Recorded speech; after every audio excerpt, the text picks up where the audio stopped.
Oke, kami dari kelompok 42 akan menjelaskan mengenai tugas statistika, yaitu tentang teknik sampling. Nah, untuk lebih jelasnya lagi, kami akan membahas satu set di mana berisi sebuah survei mengenai polling institusi. Nah, polling institusi ini isinya mengenai beberapa survei, yaitu salah satunya merupakan dinamika migrasi pemilihan Jokowi, debat capres dan elektrabilitas. Nah, di sini kami beranggotakan 4 orang, di mana saya sendiri Magdalena Isma, yang kedua ada Vigevi, yang ketiga ada Cindy Margarita, yang keempat ada Angela Esteban. Oke, kita akan masuk ke latar belakang dari sampling itu apa sih? Nah, teknik sampling itu merujuk pada proses pengambilan sampel dari suatu populasi untuk mewakili karakteristik populasi tersebut. Latar belakang teknik sampling meliputi prinsip dasar statistika dan metodologi. Nah, di sini kami ada mencantumkan beberapa. Oke, untuk mempersingkat waktu kita akan next saja ya. Terus, oke, kita akan masuk ke survei pertama, yaitu suksesi dan kinerja PSSI. Persepsi dan evaluasi publik, temuan survei pada tanggal 11-15 November 2023. Kita masuk ke tujuan. Tujuan dari laporan pelirisan suksesi dan evaluasi PSSI Polling Institute adalah untuk menjelaskan tentang seksi dan evolusi PSSI, Persekutuan Sepak Bola Seluruh Indonesia, dan laporan TGIPF, Tim Gabungan Independen Pencarian Fakta, tentang insiden di Stadion Kanjuruhan. Laporan ini menjelaskan tentang insiden yang terjadi pada 1 Oktober 2024 di Stadion Kejuruhan, Malang, Jawa Timur, yang menimpa para penonton dan supporter Arema Malang dalam laga Arema FC dengan Persebaya Surabaya. Insiden tersebut merenggut nyawa lebih dari 30 orang. Laporan TGIF menyimpulkan bahwa PSSI dan pemangku kepentingan Liga Sepak Bola Indonesia tidak profesional. Selain itu, TGIPF merekomendasikan agar PSSI mencabut pelaksanaan kongres atau pelaksanaan konferensi luar biasa KLB untuk menggantikan pemimpin dan jajaran PSSI sekarang. Laporan juga menjelaskan tentang rekomendasi TGIPF yang masih belum sepenuhnya terlaksana dan menunggu penyelesaian kasus Kanjuruhan.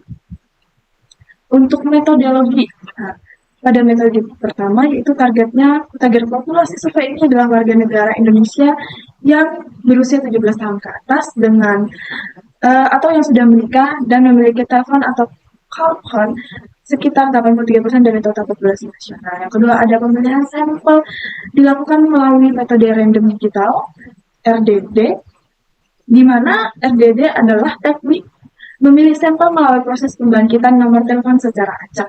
Yang ketiga, ada teknik RDD simpel sebanyak 1.205 responden terpilih melalui proses pembangkitan nomor telepon secara acak, validasi, scanning, margin of error service diperkirakan kurang lebih 2,9%. Pada tingkat kepercayaan 95%, asumsi simple random sampling. Metode keempat ada wawancara responden dilakukan secara telepon dan oleh pewawancara yang dilatih. Nah, jadi metodologi yang digunakan dalam PSSI Polling Institute adalah metodologi random digital RDD tadi, di mana teknik sampel melalui proses pembagian nomor telepon secara acak dan teknik RDD sampai sebanyak 1.205 responden dipulihkan melalui proses pembagian nomor telepon secara acak, validasi, dan scanning. Oke, kita masuk ke bagian random digital dan responsi rute. Nah, di mana dari gambar di sini kita bisa melihat ya, yang pertama itu ada pengecekan proses randomnya. Terus di mana di sini ada yang valid dan tidak valid validasinya. Terus jika valid dia akan masuk lagi ke tahap di mana usianya 17 ke atas atau sudah menikah di tiap wilayah. Dengan lainnya. Nah, terus masuk ke interview dan respon rutenya mendapatkan hasil sekian. Kita Terus masuk ke sampel dan populasi, di mana di sini ada kategori sampel dan populasi. Contohnya seperti laki-laki dengan sampel 90,8%, populasi 50,0, di mana di sebelah sini ada agama. Lanjut, sedangkan sampel berikutnya ada di provinsi. Oke. Selanjutnya ada kesimpulan. Begitu besar potensi Indonesia dalam bidang sepak bola, baik secara sosial maupun ekonomi. Namun berbagai persoalan tiada henti membuat potensi yang begitu besar selalu dirundung masalah, sakit-sakitan dan sulit bangkit menjadi sebuah kekuatan. Mayoritas warga nasional suku atas sangat suku dengan atau sangat suka dengan sepak bola. 5,71%, sekitar 45,5% warga adalah penggemar tim sepak bola domestik, dan sekitar 21,5% sering atau selalu menyaksikan pertandingan sepak bola jika tim favoritnya bertanding. Yang ketiga ada atau jika diasumsikan populasi penduduk usia 17 tahun ke atas atau sudah menikah di Indonesia berjumlah sekitar 200 juta jiwa, maka setidaknya sekitar 144 juta penyuka sepak bola, yaitu di mana 91 juta merupakan penggemar salah satu klub domestik dan sekitar 43 juta yang lebih sering menyaksikan pertandingan sepak bola jika tim favoritnya bertanding. Segmen sepak bola Indonesia sangat besar. Mayoritas warga tahu PSSI dan sebagian besar yang tahu juga puas atas kinerja PSSI.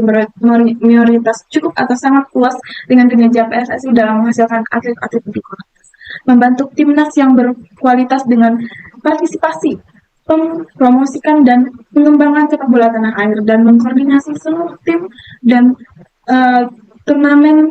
Namun demikian, mayoritas warga juga cukup bahwa sebagai isu penting masih cakap terdapat di sepak bola nasional kursus supporter, mafia bola, dan pengaturan skor. Jadi jaringan judi bola, kesejahteraan pemain, dan persoalan realisme dalam sepak bola.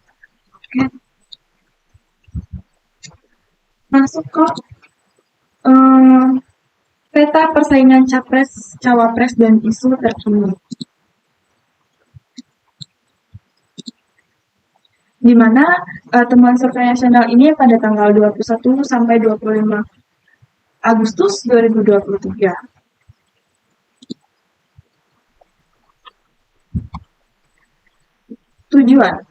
Tujuan dari simulasi ini adalah untuk membentuk masyarakat Indonesia memilih calon presiden yang sesuai dengan kebutuhan dan keinginan masyarakat. Hasil simulasi ini dapat digunakan sebagai referensi dalam pemilihan calon presiden yang paling sesuai dengan kebutuhan dan keinginan masyarakat. Nah, di sini metodologinya ada beberapa. Pertama ada populasi, di mana warga negara Indonesia yang berusia 17 tahun atau sudah menikah dan memiliki telepon. Nah, untuk salurannya sekitar 83% dari total populasi. Untuk teknik samplingnya itu sama ya seperti yang tadi, yaitu menggunakan pembangkit nomor telepon secara acak atau random digital dialing RDD. Sampelnya sekitar 1.221 responden, di mana asumsi sampel randomnya sekitar kurang lebih 2,9 atau 95%, di mana metodenya menggunakan wawancara via telepon oleh pewawancara terlatih. Periode ini dilakukan selama 21 sampai 20 Agustus 2023. Untuk melihat ini ada flowchart penarikan sampel, di mana yang pertama itu pembagian nomor telepon secara acak. Seluruh warga Indonesia itu dibagi nomor telepon secara acak untuk validasi nomor telepon. Jika dia terbukti validasi, maka akan lanjut pengecekan warga negara Indonesia yang berusia 17 tahun ke atas atau sudah menikah. Dan terakhir itu proses interview. Nah, ini untuk responsif rate-nya ada nomor telepon yang total nomor telepon yang dikontak itu sekitar 21.375. Total pemilik nomor telepon yang berusia yang mengakui warga negara Indonesia dan berusia 17 tahun atau menikah itu sebesar 1.882, dan jumlah responden yang berhasil diwawancarai sekitar 1.221. Nah, di sini sama seperti yang tadi sampel validasinya, yaitu mencantumkan gender, agama, serta provinsi. Kita langsung masuk ke kesimpulan pemilihan presiden. Nah, pada simulasi 19, nama semi terbuka dan boleh untuk menyebutkan nama lainnya. Prabowo dan Ganjar seimbang, masing-masing memiliki 26,2% suara dan 25,6% suara. Barulah kemudian Anies memiliki 14,8%, Ridwan Kamil memiliki 4,3%, nama lain lebih rendah di dukungannya, itu sementara belum menjawab sekitar 16,9%. Pada simulasi ketiga nama, Prabowo memiliki nilai sebesar 36,2%, unggul atas Ganjar, sedangkan Ganjar itu sebesar 32,4%, sementara Anies 20%, yang belum menjawab itu sekitar 11,3%. Sementara ini Prabowo unggul di lebih banyak kelompok demografik dibandingkan Ganjar dan Anies. Ganjar unggul di kelompok etnis Jawa dan Muslim, pendidikan menengah, kalangan petani, peternak, nelayan, pedagang, dan pengusaha. Sedangkan Anies itu unggul di etnis Betawi, dan Prabowo unggul di wilayah Sumatera, Banten, Jabar, Jatim, Sulawesi, Bali, Nusantara, Nusa, dan Maluku, Papua. Ganjar unggul di Jateng, DI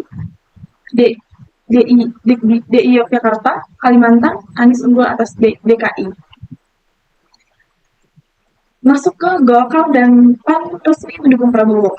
Tadi di dalam surveinya itu menyangkut juga beberapa bahwa PAN dan Golkar dan PAN itu resmi mendukung Prabowo. Nah, pada saat ini yang diketahui Golkar secara resmi mendukung Prabowo sekitar 33,4%, sementara yang tahu PAN secara resmi mendukung Prabowo sekitar 27,6%. Jika dikaitkan dengan peran Jokowi kedudukan tersebut, mayoritas kurang atau tidak percaya bahwa ada arahan dari Jokowi agar Golkar dan PAN mendukung Prabowo. Nah, pada barisan Golkar, efek dukungan partai pendorong barisan pemilihan cenderung memilih Prabowo. Sementara pada basis PAN, pengetahuan PAN mendukung Prabowo tidak lantas diikuti oleh basis masanya. Terus terakhir pada basis Golkar dan basis PAN. Jika percaya dukungan partainya mengikuti arahan Jokowi, maka akan cenderung memilih Anies Baswedan. Saya itu cenderung mendukung Prabowo.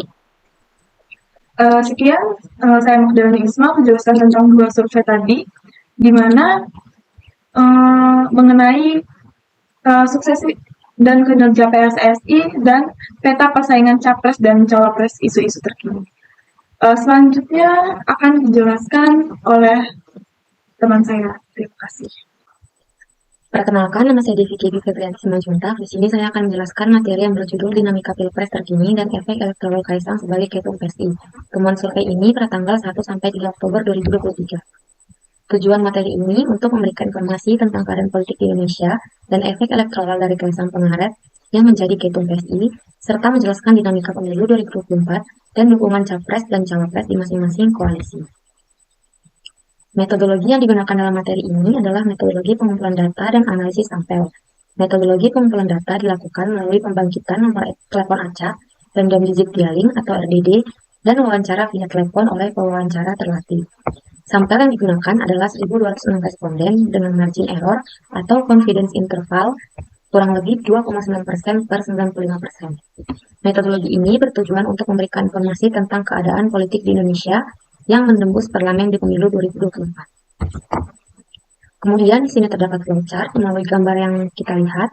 Flowchart ini menunjukkan langkah-langkah yang dilakukan dalam pengumpulan sampel melalui metode Stratified Multistage Random Sampling.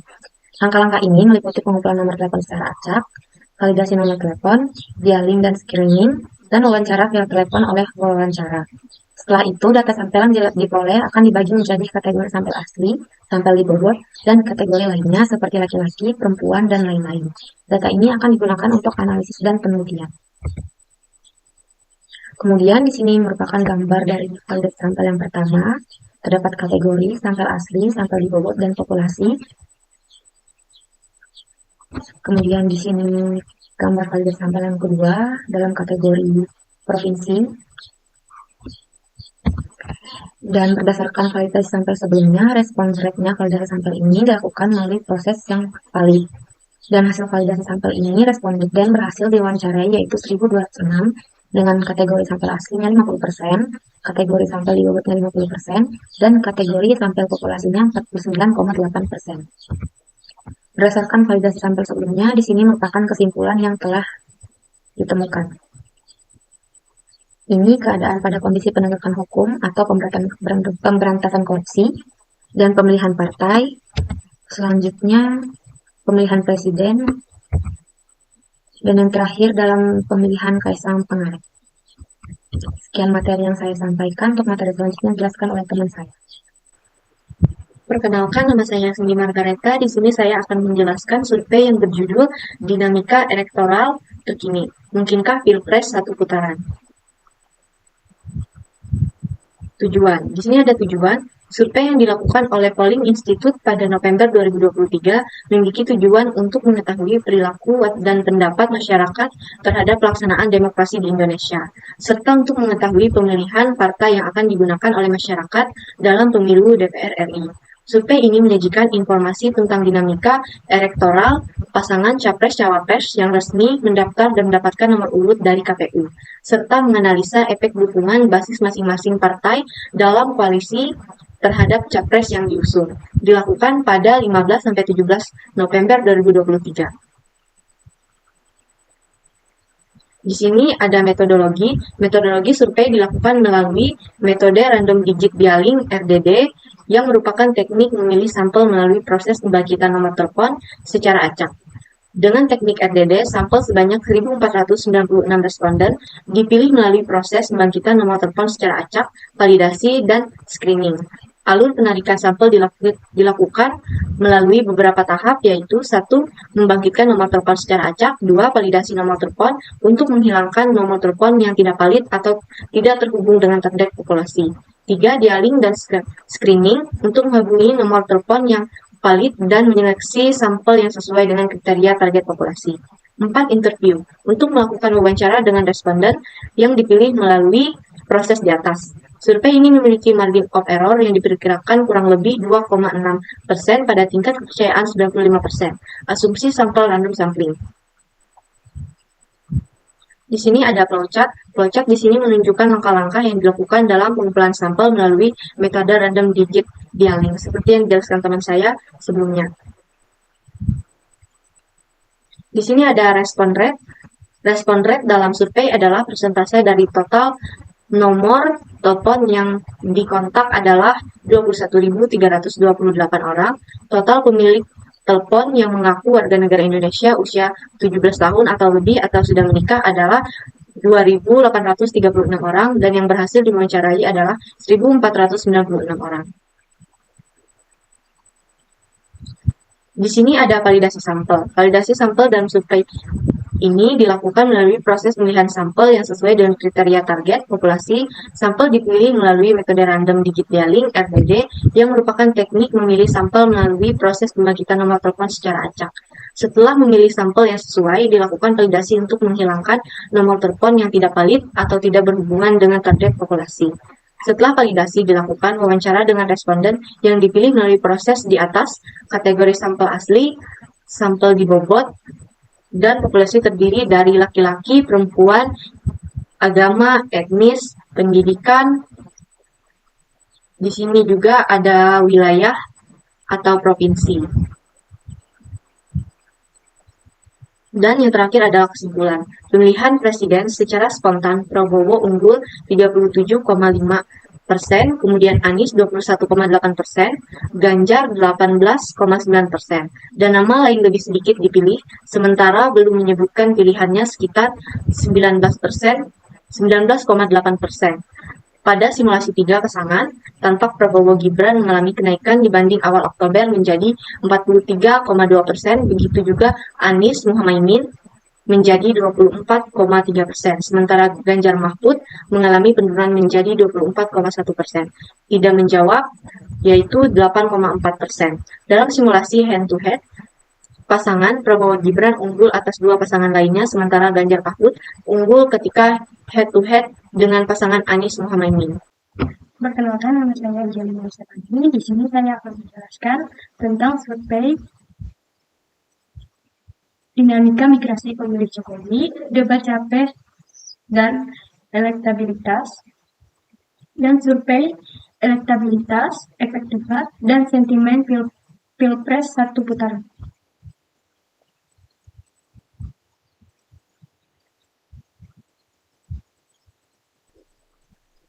Yang pertama, saya akan menjelaskan tentang dinamika migrasi pemilih Jokowi, debat capres, dan elektabilitas. Di sini ada tujuan dari dinamika migrasi pemilih Jokowi, debat capres, dan elektabilitas adalah untuk memperjelas bagaimana migrasi suara, debat capres, dan elektabilitas berpengaruh pada pemilihan presiden di Indonesia. Dinamika ini menunjukkan bagaimana pemilihan presiden di Indonesia dapat menjadi lebih harmonis dan menyatukan dukungan dari berbagai sisi. Meskipun ada perbedaan politik dan pendukungan, dinamika migrasi suara, debat capres, dan elektabilitas dapat membantu menggambarkan bagaimana pemilih Indonesia dapat memilih kandidat yang memiliki keterampilan dan kekuatan untuk menyelesaikan masalah nasional. Di sini ada metodologi. Yang pertama, ada sasaran populasi survei ini adalah warga negara Indonesia yang berusia 17 tahun ke atas atau sudah menikah dan memiliki telepon atau kalpon sekitar 83% dari total populasi nasional. Yang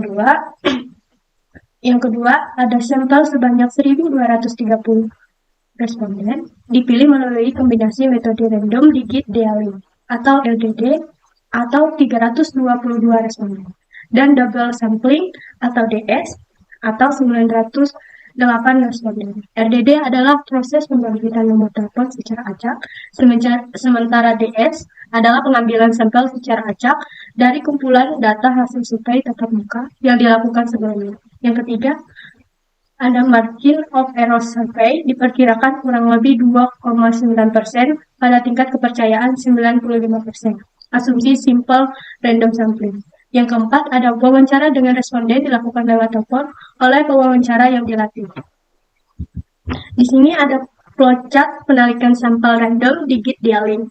Yang pertama, ada pembangkitan nomor telepon secara acak. Yang kedua, ada validasi nomor telepon. Yang ketiga, ada dialing atau screening. Yang keempat, ada interview. Di sini ada flowchart penarikan sampel double sampling. Yang pertama, ada population atau populasi survei pemilih nasional. Yang kedua, ada face-to-face survei sampel atau sampel dipilih secara acak atau stratified multi-stage random sampling dari populasi nasional dan responden terpilih diwawancari secara tatap muka. Yang ketiga, ada phone survey sampel, yaitu sampel dipilih secara acak atau stratified random sampling dari daftar responden hasil survei tatap muka dan memiliki telepon, dan responden terpilih diwawancari lewat telepon. Di sini ada validasi sampel. Yang pertama ada kategori tentang gender, sampel asli, sampel dibobot, dan populasi. Di sini ada kategori agama, sampel asli, sampel dibobot, dan populasi. Di sini ada validasi sampel tentang provinsi. Di sini ada kategori, sampel asli, sampel bobot, dan populasi. Di sini juga ada kategori, sampel asli, sampel dibobot, populasi. Baik, yang terakhir ada kesimpulan.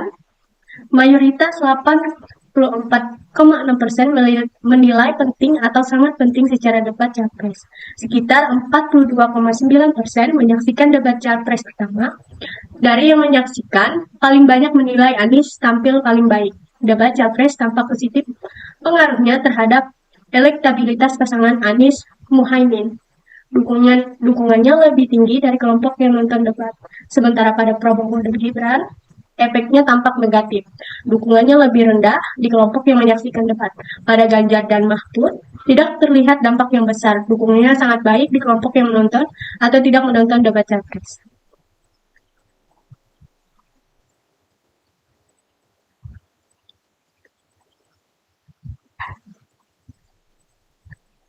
Dan yang kedua, saya akan menjelaskan tentang survei elektabilitas, efek debat, dan sentimen pilpres satu putaran. Di sini ada tujuannya. Yang pertama, mengumpulkan data mengenai dinamika elektabilitas masing-masing paslon pasca debat cawapres. Yang kedua, menentukan kandidat yang dipersepsikan unggul oleh pemilih yang menonton secara debat. Yang ketiga, menilaikannya dampak dari acara debat cawapres terhadap elektabilitas masing-masing paslon, terutama kepada swing voter. Yang keempat, menilaikannya tren pilpres satu putaran atau dua putaran dari efek debat tersebut.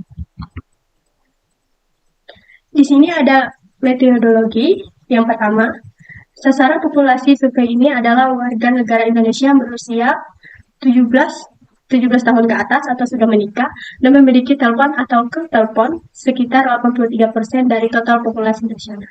Yang kedua, sampel sebanyak 1.246 responden dipilih melalui kombinasi metode random digit dialing atau RDD atau sekitar 280 responden dan double sampling DS atau 966 responden.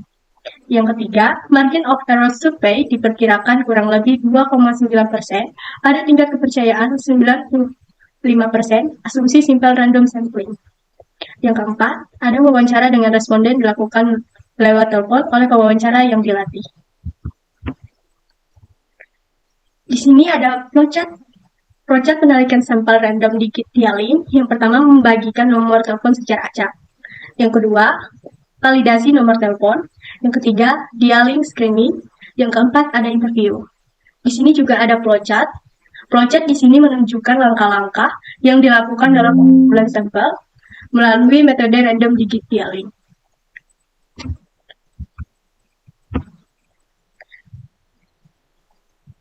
Di sini juga ada flowchart penarikan sampel double sampling. Yang pertama ada population atau populasi survei pemilih nasional. Yang kedua ada face-to-face survey sampel. Sampel dipilih secara acak atau stratified, multi-stage, random sampling dari populasi nasional dan responden terpilih diwawancari secara tatap muka. Yang ketiga ada phone survey sampel, yaitu sampel dipilih secara acak atau stratified random sampling dari daftar responden hasil survei tatap muka dan memiliki telepon dan responden terpilih diwawancari lewat telepon. Di sini ada respon rate atau random digit dialing atau RDD. Yang pertama, ada total nomor telepon di kontak atau dialet. Yang kedua, ada total pemilik telepon yang mengaku WNI usia 17 plus atau menikah. Yang ketiga, ada jumlah responden yang berhasil diwawancarai. Di sini ada double sampling atau DS, total nomor telepon yang dikontak secara acak atau dialet, jumlah responden yang berhasil diwawancarai.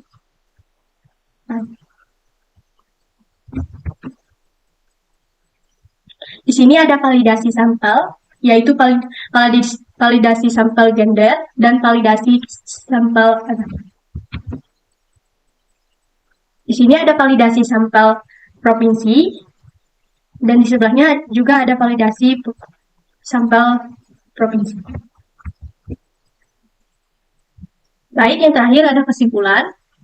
Dalam materi survei elektabilitas, efek debat, dan sentimen pilpres satu putaran disajikan bahwa debat Capres-Cawapres dapat menjadi game changer dalam pemilihan presiden yang mungkin menyebabkan pilpres berlangsung satu putaran. Elektabilitas pasangan Prabowo Subianto dan Gibran Rakabuming Raka menunjukkan tren kenaikan yang memungkinkan membuat pilpres berlangsung satu putaran lebih. Dukungan para pemilih sudah memberikan indikasi pilpres akan berlangsung satu atau dua putaran dengan 5,8%, yang berharap pilpres berlangsung satu putaran agar menghemat anggaran negara. Efek debat tidaklah terlalu besar dalam mengubah elektabilitas para calon presiden, karena orang-orang yang menonton debat cenderung sudah menjadi partisan dan para pemilih undekit voter kebanyakan tidak terlalu berminat. Sekian presentasi dari saya. Terima kasih.